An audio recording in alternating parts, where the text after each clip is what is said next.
Bernasib malang yang dialami Cindy, seorang ibu rumah tangga, salah satu warga di Jalan Abi Kusno, Kecamatan Kertapati, Palembang, yang tewas diduga akibat disekap oleh suaminya sendiri.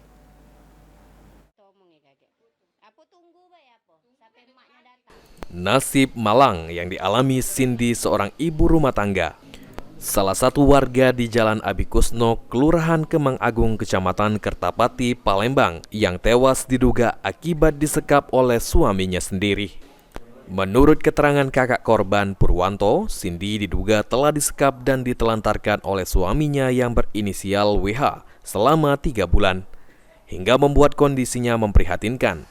Keluarga baru mengetahui jika Cindy telah disekap suaminya setelah Cindy bercerita kepada keluarga ketika dilarikan ke rumah sakit.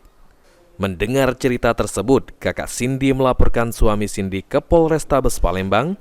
Pihak Polrestabes Palembang memanggil WH, namun menurut kakak Cindy, WH tidak tanggap.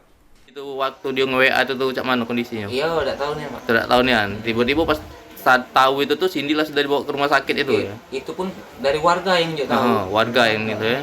Nah, dari pihak kepolisian dewe yang pas kita laporan itu cak mana tanggapan polisi? Ya, pas pertama kali laporan itu, Pak. Ya polisi bingung nak kasih pasal berapa dengan kasus ini katanya itu. Jadi sempat ditahan si Wahyu itu oleh polisi itu. Sempat ditahan, Pak. Cuman 1 kali di 24 jam. bebas, kan? Nah, kita tahu Wahyu itu bisa lepas itu tuh pas kapan itu, Kak? Pas kami buat BAP. Membuat BAP. Iya. Laporan. Buat laporan, dia polisi itu ngomong kan. Wahyu ini bisa keluar hari ini, tidak besok. Nah, terkejut kami, Pak. Kok bisa itu, Pak? Karena bukti kita kurang. Korban berharap kepada pihak kepolisian supaya WH bisa diproses hukum guna mempertanggungjawabkan perbuatannya.